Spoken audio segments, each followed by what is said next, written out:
હવે ઉનાળાની શરૂઆત થઈ ગઈ છે, આપણે બધા એસી નો ઉપયોગ પણ કરવા લાગ્યા હશું.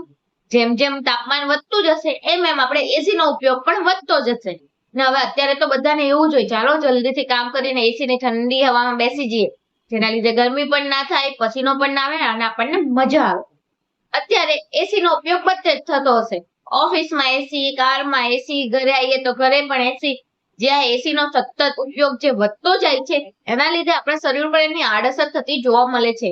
ને અત્યારે એસી એવી વસ્તુ થઈ ગઈ છે કે એના વગર ચાલી શકતું નથી, કારણ કે તાપમાન નવા ને નવા રેકોર્ડ નોંધતું જાય છે, જેના લીધે આપણે એસી નો ઉપયોગ કરશું જ. તો લાસ્ટમાં હું એવી ટિપ્સ આપું છું કે તમે એસી નો મોડરેટ અમાઉન્ટમાં કેવી રીતે યુઝ કરો કે જેની આપણા બોડી પર આડઅસર ના આવે. આજના વિડીયોમાં આપણે ડિટેલમાં એ જોઈએ કે એસી ના લીધે આપણા શરીર પર કઈ કઈ આડઅસરો થતી જોવા મળતી હોય છે. તો ચાલો વિડીયોની શરૂઆત કરીએ. નમસ્કાર મિત્રો, હું ડોક્ટર દીપાલી ધાગેચા, સ્વાગત છે તમારી મારી યુટ્યુબ ચેનલમાં.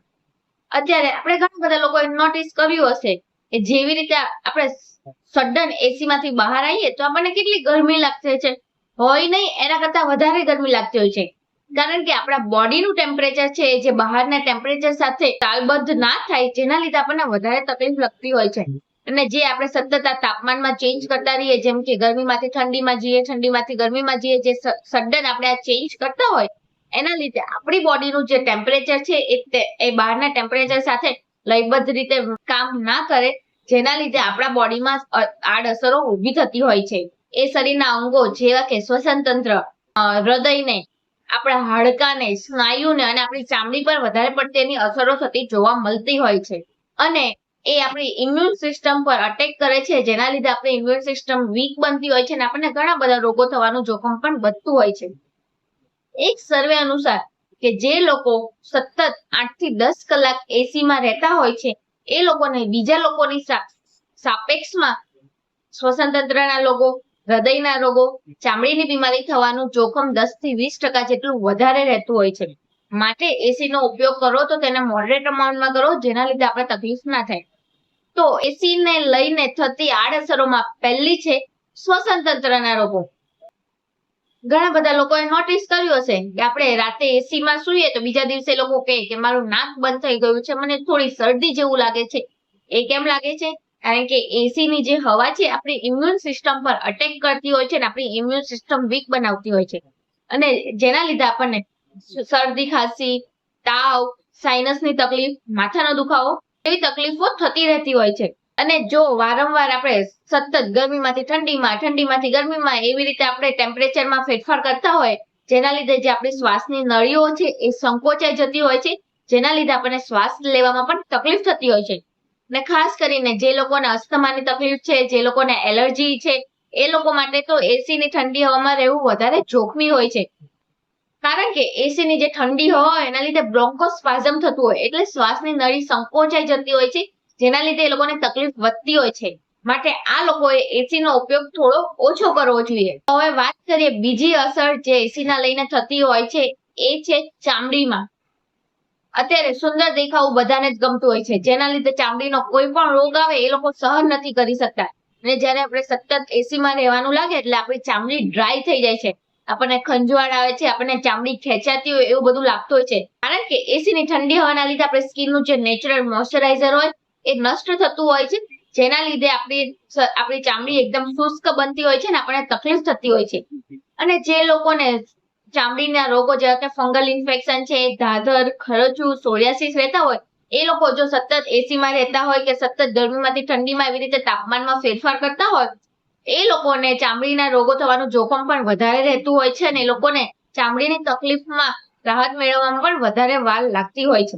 માટે જો તમારે સતત એસીમાં જ રહેવાનું આવતું હોય તો તમે સ્કિન પર મોઇશ્ચરાઇઝ લગાવી શકો છો, અને તમે કોકોનટ ઓઇલ કે ઓલિવ ઓઇલ લગાવીને તમે એસીમાં રહો તો જે ચામડી ડ્રાય થતી હોય એ ઓછી થાય છે અને ચામડીના રોગો થવાનું જોખમ પણ આપણને ઓછું રહે છે.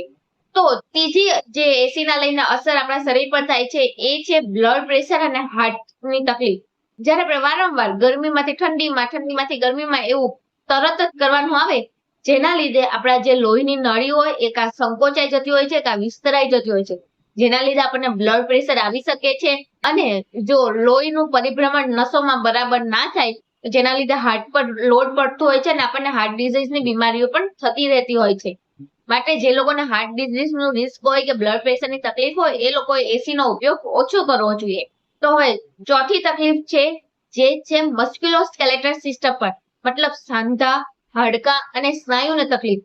ઘણા લોકોની તકલીફ હોય ને કે એસી માં હું છું ને તો આખી જકડાઈ જાઉં છું, સવારમાં ઉઠવામાં તકલીફ થાય છે, પગ મૂકવામાં તકલીફ થતી હોય છે, કારણ કે એસી ની ઠંડી હવામાં રહેવામાં આવે જેના લીધે આપણા સ્નાયુ છે એ સંકોચાઈ જતા હોય છે, જેના લીધે આપણા સાંધા ઉપર દબાણ આવતું હોય છે અને સાંધાને મૂવ કરવા તકલીફ થતી હોય છે, અને આપણે જે નોર્મલ મુવમેન્ટ છે એ પણ કરવામાં આપણે પેઇન અનુભવતું હોય છે. અને જે લોકોને લોઅર બેક પેઇન ની તકલીફ છે, સાયટિકાની તકલીફ છે, વાની બીમારી છે કે કરોડરજ્જુને લઈને કઈ પણ તકલીફ હોય, એ લોકો જો એસી માં રહે તો એ લોકોને એની તકલીફમાં વધતું હોય છે, માટે એ લોકોએ એસી નો ઉપયોગ ના કરે એ જ બસ બરાબર છે. અને પાંચમી તકલીફ છે હીટ સ્ટ્રોક, મતલબ જે લોકોને તરત જ ઠંડીમાંથી ગરમીમાં આવવામાં લાગે એ લોકોનું જે બોડીનું ટેમ્પરેચર છે એ બહારના ટેમ્પરેચર સાથે મેન્ટેન નથી થતું, જેના લીધે એ લોકોને ડિહાઇડ્રેશન અને હીટ સ્ટ્રોક જેટલી તકલીફ થતી હોય છે. માટે જો તમારે તરત જ ગરમીમાંથી ઠંડીમાં આવવાનું આવે તો એ કપડાનું એક લેયર ઓછું કરવું જોઈએ, અને જો આપણે ગરમીમાંથી ઠંડીમાં જવાનું આવે તો આપણે કપડાનું એક લેયર વધારી લેવું જોઈએ કે જેના લીધે આપણું બોડીનું ટેમ્પરેચર નોર્મલ રહે અને બહારના વાતાવરણ સાથે મેન્ટેન સરખી રીતે કરી શકે. તો આ છે એવી સાઈડ અસર જે વધારે પડતો એસી નો ઉપયોગ કરવામાં આવે તો આપણા શરીર પર થતી જોવા મળતી હોય છે. તો હવે આપણે એ જોઈએ કે તો આ અસર ના થાય એના માટે આપણે શું કરવું જોઈએ. તો આપણે એના માટે એસી નો ઉપયોગ મોડરેટ અમાઉન્ટમાં કરવો જોઈએ. તો પહેલી ટીપ છે કે એસી નું જે ટેમ્પરેચર છે આપણે 26 થી 28 ની વચ્ચે રાખવું જોઈએ, કારણ કે આપણા બોડીનું ટેમ્પરેચર 37 ડિગ્રી સેલ્સિયસ હોય. તમે એસી નું ટેમ્પરેચર 16 ડિગ્રી પર રાખો કે 30 ડિગ્રી પર રાખો, આપણા બોડીનું ટેમ્પરેચર નથી બદલવાનું, અને બોડીનું ટેમ્પરેચર બહારના વાતાવરણ સાથે સરખી રીતે તાલમેલ થાય માટે આપણે એસી નું ટેમ્પરેચર 26 થી 30 ડિગ્રીની વચ્ચે રાખવું જોઈએ. જે લોકો એસી નું ટેમ્પરેચર 16 ડિગ્રી કે 18 ડિગ્રી પર રાખવાની આદત હોય એ લોકોની એની શરીર પર આડઅસર થતી જોવા મળતી હોય છે, માટે એસી નું ટેમ્પરેચર 26 થી 30 ની વચ્ચે રાખવું જોઈએ.